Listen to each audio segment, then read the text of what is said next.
जय जय सद्गुरु ओंकारा। जय गुरु ओंकारा, जय जय सद्गुरु ओंकारा। ब्रह्मा विष्णु सदा शिवा, विष्णु सदा शिवा, ब्रह्मा विष्णु सदा शिवा,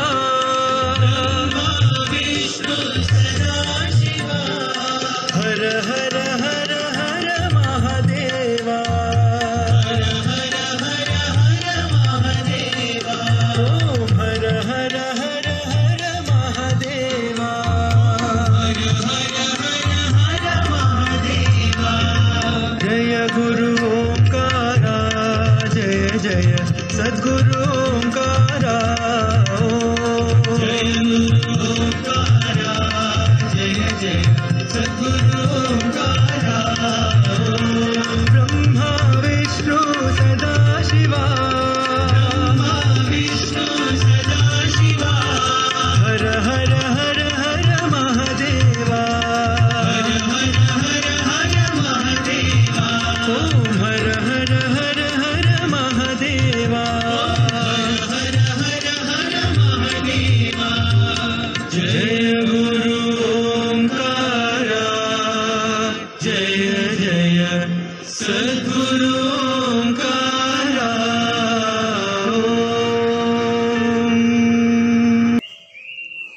गुरु ब्रह्मा गुरु विष्णु गुरुदेवो महेश्वरः गुरु साक्षात् परब्रह्मा तस्मै श्री गुरुवे नमः। मन की द्वार प्रवचन सीरीज का ये 35वां ऑडियो है और आज के प्रवचन का विषय भी एक व्यक्ति के प्रश्नों का जवाब है। प्रश्न महत्वपूर्ण है इसलिए उसको चुना गया और आज के प्रवचन में कोशिश करूंगा कि आज जो सुबह जीवन सूत्र बोला गया था उस पर भी और एक्सप्लेन करने का उसको। तो चलिए जानते हैं प्रश्न क्या है। प्रश्न मित्र ने किया है, बीते दिनों में कुछ दिनों पहले, मुझे प्रवचन की संख्या तो याद नहीं, परंतु उसमें ऊर्जा की साधना की ऊर्जा के लिए और साधना की सिद्धि के लिए पहाड़ों की ओर जाने के लिए दिशा निर्देश किया गया था। मैंने बोला था और बताया था कि कैसे पहाड़ों पे साधना सिद्धि मिलती है।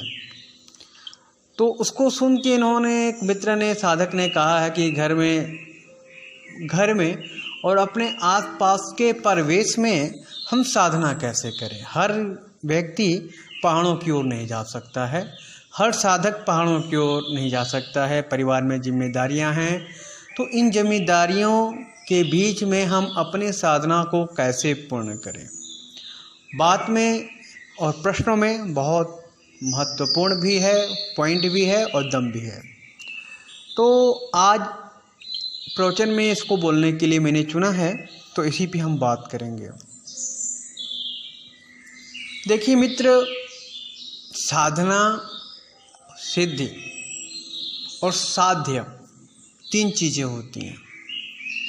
सिद्धि परिणाम होता है, साधना क्रिया होती है और साध्य उस दौरान किए गए खटकर्म और अपने आप को समर्पण करने की क्रिया ही साध्य है।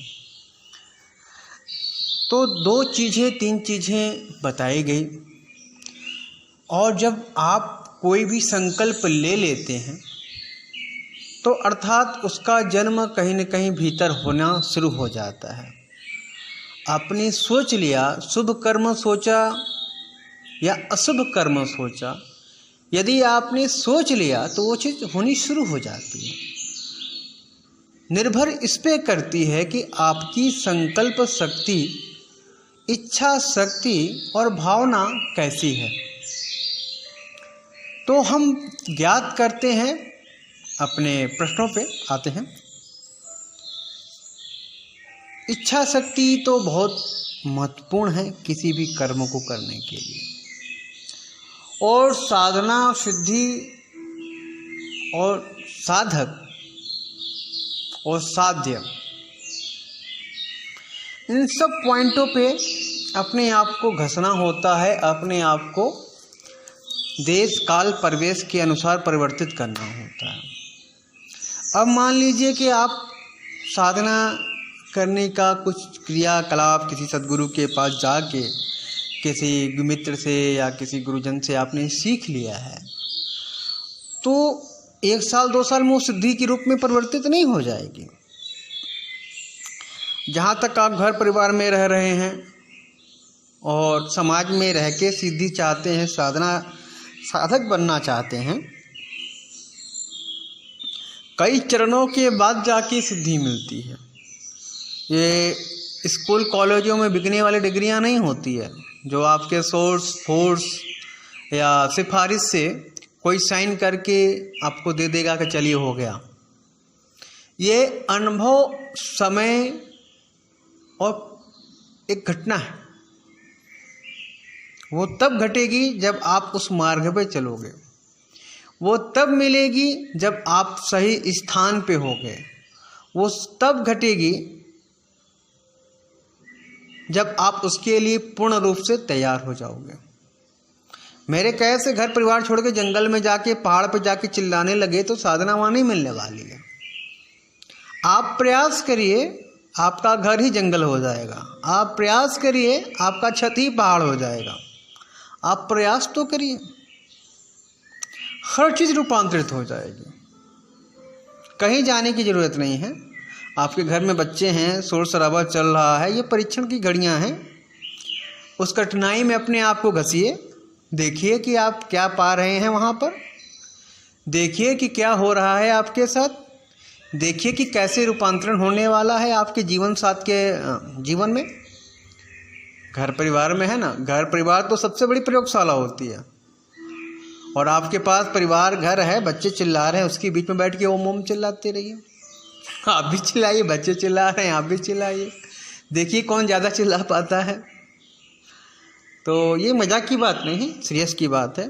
गृहस्थ आश्रम भी एक आश्रम है और परिस्थिति से और मना स्थिति से घबराना नहीं चाहिए। समाज बनाइए इसलिए परीक्षण करने के लिए, आप उन पे करिए, वो आप पे करेंगे। दुष्ट व्यक्ति बनाइए इसलिए है, वो आपको साधता रहेगा। यह नहीं कि वो दुष्टता कर रहा है, वो परमात्मा के द्वारा आपका परीक्षा ले रहा है। वो चीज़ कर रहा है बार बार जिसे आप पसंद नहीं करते हैं।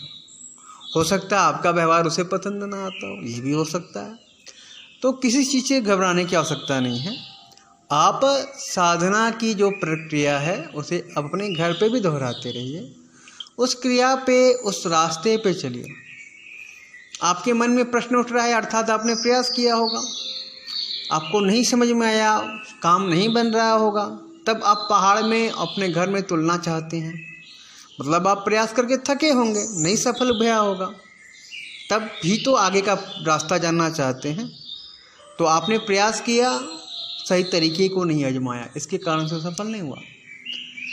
एक समय आएगा आपके बच्चे भी साथ देंगे साधना में, आपके परिवेश भी आपके प्रार्थना में साथ देगी। आपका ये जो शोर शराबा जिसे महसूस करते हो एक दिन शांत हो जाएगा। सब चीज़ रूपांतरित हो जाएगी आपकी इच्छा के अनुसार, परंतु आप अपने मार्ग पे बने रहिए। जब आप एक ही मार्ग पे बने रहेंगे, रोज आएंगे, रोज जाएंगे, रोज आएंगे, रोज जाएंगे, कब तक रास्ता भूलिएगा। कभी कोई दूसरे नगर में जाता है तो कहीं स्थान पे रुकता है तो एक आध टाइम आने जाने में रास्ता भूल जाता है ना, लोगों से पूछ के फिर अपने स्थान पे चला आता है।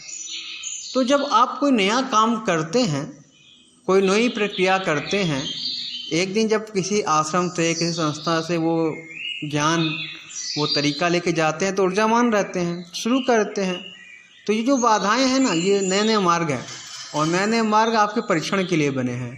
और जब ये परीक्षण घटित होता है, जब ये परीक्षण घटित होता है तो आप कभी कभी मार्ग से भटक जाते हैं। अभी आपकी जो स्थिति है ना, ये भटकाव की स्थिति है, इससे घबराने नहीं चाहिए, इस पे बने रहने की आवश्यकता है। आपने प्रश्न किया, बहुत अच्छा प्रश्न किया। हो सकता है आपने प्रश्न किया, बहुत से लोगों को स्थिति से हार के दूसरा रास्ता बना लिए होंगे, मार्ग छोड़ भी दिए होंगे, परंतु आपने आगे का रास्ता पूछा है, तो मतलब आपने प्रयास अभी भी आगे जारी रखना चाहते हैं। ये बहुत अच्छी बात है। और जब हम प्रयास जारी रखेंगे तभी तो हम सफल होंगे। साधना और सिद्धि जंगल में ही नहीं, एक अवस्था और समय भी लगता है। हो सकता है वो अवस्था और समय आपके घर पे ही हो जाए, घटित हो जाए, आपको जंगल भी ना जाना पड़े। मन की शांति आवश्यकता है। परमात्मा जो जंगल में जा सकता है वो आपके घर पे भी आ सकता है। जंगल में जाने का अर्थात मतलब ये होता है वहाँ पे पहले से ही वो माहौल बना होता है जो आप इस संसार में इस भीड़ भाड़ में नहीं बना सकते हैं, अपने घर में नहीं बना सकते हैं। वो शांति नहीं पा सकते हैं, वो शीतलता, वो पवित्रता नहीं पा सकते हैं। अगर आपने अपने तपोबल पे, अपने कर्म बल पे किसी तरीके से अपने घर को ही जंगल जितना शांत, पहाड़ जितना ऊंचा बना लिया, तो अर्थात तो आप पहले से ही अपने आप में योगी हो गए ना। अपने साधना के बल पे, अपने प्रयासों से आपने अपने घर को ही जंगल का रूप दे दिया। आपने आसपास के परिवेश में ही जंगल की शांति ला दी। आपने अपने आसपास के परिवेश में ही अपने तपोबल से पहाड़ की शीतलता ला दी, पहाड़ की विराटता ला दी, पहाड़ की वो ऊंचाइयाँ ला दी। तो आधे तो तपस्या आपकी ऐसे ही सिद्ध हो गई ना, आपके प्रयास से ही। अब इन सबको मैनेज करके आपको उसके बीच में स्थित करके अब उस परमात्मा का अहोभाव भी करना है और उसे पुकारना भी है, ताकि आधी तपस्या उसके द्वारा आपके कर्म बल से हल हो गई और आधी तपस्या आप अपनी इच्छा शक्ति से, अपने प्रेम से उस परम पुकार को पुकार के बुला के अपने आप को ऊर्जावान बनाना है। तो गृहस्थ आश्रम और गृहस्थ जीवन और समाज में बैठ के अपने आप को घसना मजाक बात नहीं है। ये बहुत तपस्या करने की और संघर्ष का समय है और इस संघर्ष के समय से आप निकल रहे हैं। आपका प्रयास सफल हो, आपको सिद्धि मिले, आपको साधना में नए नए मार्ग पे जाने की आवश्यकता न हो। जो मार्ग आपको बताया गया है उसी मार्ग पे ही चलते चलते आपकी साधना सिद्ध हो जाए और आप अपने आप में जीवंत हो जाएं, आनंदित हो जाएं और आसपास का परिवेश ही आपको जंगल की शांति, पहाड़ की शीतलता, वो विराटता घर में ही मिल जाए, ऐसी मेरी कामना है। तो ये आपके प्रश्नों का जवाब है। अब जन सामान्य के लिए हम बात करते हैं कि जन सामान्य के लिए साधना की क्या है आवश्यकता है, घर पर आसपास के परिवेश में कैसे रूपांतरित कर पाते हैं। देखिए, जैसे मित्र के प्रश्नों का जवाब हमने दिया कि रूपांतरण घर के आसपास के परिवेश में कैसे आप कर सकते हैं, साधना कैसे पा सकते हैं। और सिद्धि के लिए ज़रूरी नहीं कि हर व्यक्ति को सिद्धि हो जाए। आप ये मान लीजिए पूरा संसार का एक एक व्यक्ति, गली का दूध बेचने वाला सिद्धि हो गया, सब्जी बेचने वाला सिद्ध हो गया, वो बेईमानी व्यक्ति भी सिद्ध हो गया, अड़ोसी पड़ोसी सब सिद्ध हो गए, तो नॉर्मल इंसान कौन होगा? तो आप जरा सोच के देखिए। तो सिद्धि, साधक, साधना, साध्य, इन सब मार्गों को आजमाना चाहिए। वही व्यक्ति को सही टाइम, सही स्थान, सही देश काल दिशा में शुभ समय में परमात्मा सिद्धि देता है। तो संत रविदास थे, वो मोची का काम करते थे। वो पहाड़ों पे साधना करने के लिए नहीं गए। उनका मानना था मन चंगा तो कठौती में गंगा।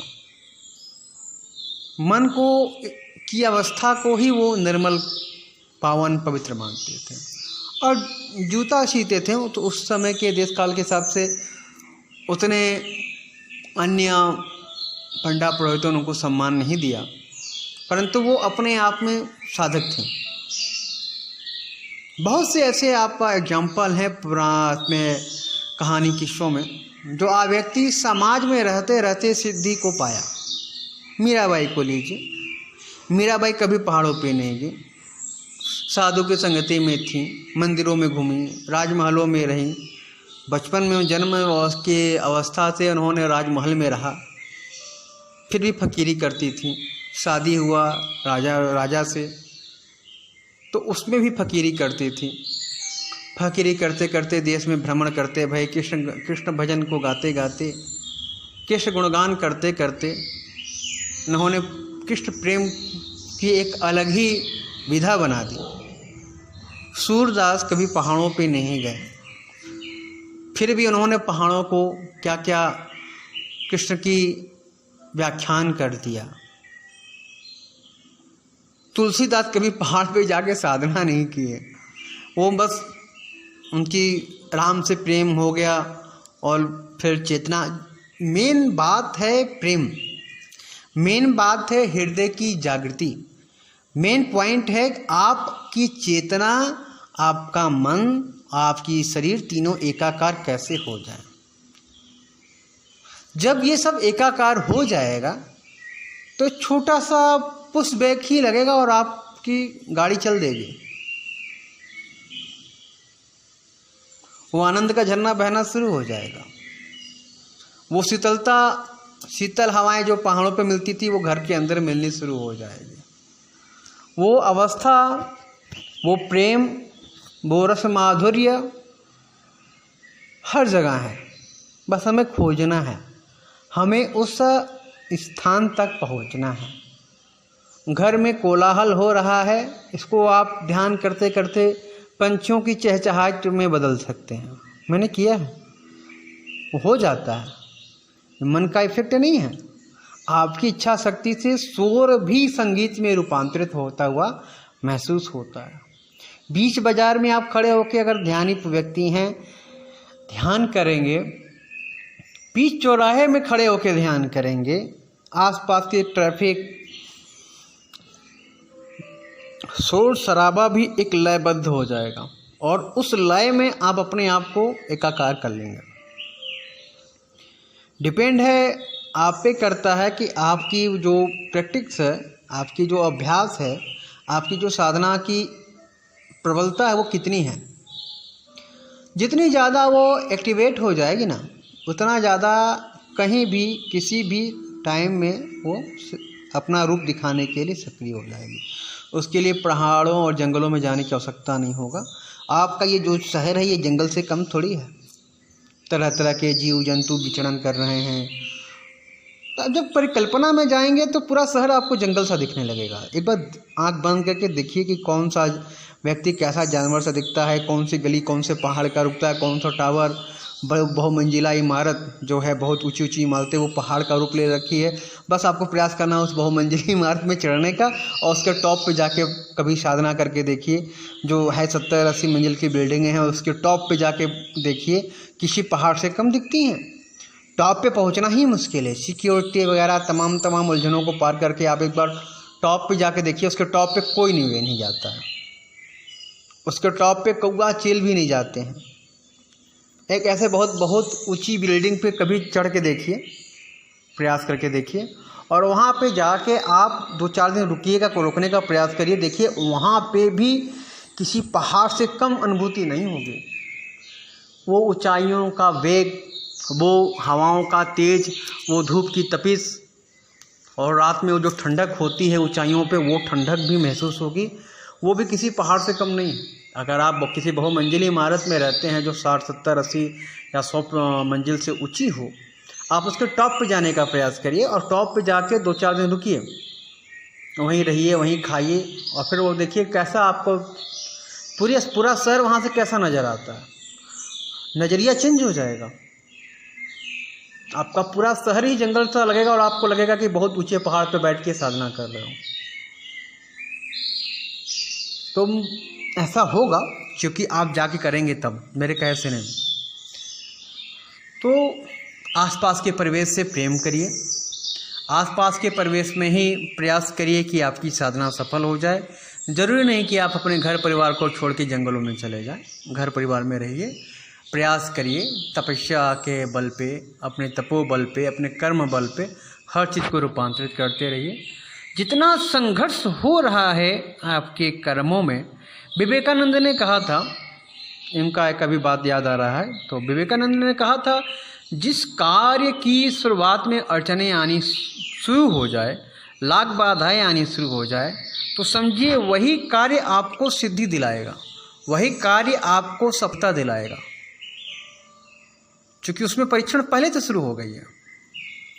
ये मेरा भी मानना है। कार्य की शुरुआत में जितनी परेशानियां होती हैं, जितनी तरह तरह की समस्याओं को फेस करना होता है, वो सही में आपका परीक्षण की घड़ी है और उसी मार्ग पे चल के ही आपको सफलता हासिल होगी। सरल कार्य है, इसमें आप कोई काम हाथ में लिए, संकल्प लिए, करके चले आए, इसमें कोई खूबी नहीं, कोई बाधा नहीं, कुछ नहीं, आपने बड़ा आसानी से कर दिया, तो उसमें खुश होने की जरूरत नहीं है। वो आसानी से हल गया हो गया, मतलब वो उसमें उसका कोई वैल्यू ही नहीं था, इसलिए उसका कोई अड़चन ही नहीं था। पहाड़ पे चढ़ने के लिए जंगलों को पार करना होता है, नदी नालों को पार करना होता है, तमाम तरह के हिंसक पशुओं को से अपना आप को बचा के रखना होता है, तब जाके पहाड़ की चोटियों पे आप चढ़ पाते हैं। तो तमाम बाधा नहीं आएगी जीवन में, तमाम समस्याएं आपके जीवन में नहीं आएगी, और आपको आने पे उनसे आप सहूलियत चाहते हैं तो कैसे सफलता मिलेगी। तो अगर आप अपने आसपास के परिवेश में साधना करना चाहते हैं और साधना में बाधा आ रही है, बार बार तरह तरह के लोग समस्या क्रिएट कर रहे हैं, तरह तरह के लोग आपको उस्का रहे हैं, आपके परिवार के लोग आपको प्रताड़ित कर रहे हैं, आपके बच्चे शोरगुल कर रहे हैं, आपके आसपास का परिवेश लगता है कि आपको ध्यान करने ही नहीं देना चाहता है, तो समझिए यही सही मार्ग है, यही सही अवस्था है। ये सब आपको मिलके आपको अपने मार्ग से भटकाना चाहते हैं। बस आप अपने मार्ग पे बने रहिए, लगातार वो प्रयास कर रहे हैं आपको भटकाने के लिए, उनका सामना करिए, उनको रूपांतरित करने का प्रयास करिए, नए नए रास्ते खोजिए उनको हटाने, उनसे बचने के। और जैसे जंगलों में जाते हैं कि हर हिंसक पशु को मारा नहीं जा सकता है, कभी उनसे छुप के भी निकल के ऊपर चोटियों पर जाने का प्रयास करना होता है। कितने को मारिएगा? तो उनके व्यवहार को इग्नोर करिए, उनके हिंसात्मक रूप को इग्नोर करिए, समझिए कि वो हिंसात्मक जानवर है, छोड़ दीजिए। आपको साधना के लिए पर्वत की चोटियों पर चढ़ना है। तो जैसे जंगल में भालू, चीते, शेर होते हैं ना, ऐसे आसपास के परिवेश में लोगों को मानिए और उनको छोड़ दीजिए उनके हालात पे। अपने मार्ग पे ऊंचाइयों की ओर जाइए। आपको प्रयास करना है कि सफलता के चोटियों पे चढ़ना है। उसमें तरह तरह के जीव आएंगे जो बाधा क्रिएट करेंगे, तरह तरह के आएंगे, आडंबर आएगी। बस आपको अपने साधना पे ही फोकस करना है, अपने ध्यान पे ही फोकस करना है, अपने अहोभाव पे ही फोकस करना है, अपने करुणा, दया, प्रेम, ममत्व पे ही फोकस करना है। ये छोड़ दीजिए कि आपको सिद्धि मिलेगी, ये छोड़, बस आपको ये जो प्रक्रिया बताई गई है उस प्रक्रिया के तहत चलते रहिए, चलते रहिए, चलते रहिए। और जहाँ जहाँ बाधा आती है, नहीं जीवन में समझ में आ पाता है कि ये बाधाओं को कैसे रूपांतरित किया जाए, संपर्क करिए। हर बाधा का आधा करने का परमात्मा ने रास्ता बना रखा है पहले से। कोई ऐसी समस्या नहीं हो जिसको निदान करने का हल ना हो। तो बस उस परमात्मा को धन्यवाद करते रहिए। अपने घर को मंदिर समझिए, अपने इस आसपास के परिवेश को जंगल समझिए और अपने घर को गुफा समझिए और यहाँ बैठ के शांत होकर मन से परमात्मा को पुकारिए। आपका घर, आपका आसपास का परिवेश ही जंगल की शांति देगा, जंगल की अनुभूति कराएगा। और एक दिन आपका ये जो बेडरूम है बिल्कुल एक गुफा के रूप में परिवर्तित हो जाएगा और आप बैठे बैठे अपने बिस्तर पे ही परमात्मा से एकाकार हो पाएंगे। बस कहे हुए नियमों पे चलिए, कहे हुए बातों को सुनिए, समझिए। ऑडियो को 3 बार सुनिए, बहुत सारे बात आपको मिलेंगे, बहुत सारे मार्ग मिलेंगे। इस ऑडियो को पे बने रहिए। निश्चित ही आपको आपकी साधना, साध्य, साधक और अंतिम चरण बिंदु जो सिद्धि है वो भी प्राप्त होगी। आज के लिए इतना ही, धन्यवाद। जय जय सद्गुरु ओंकार।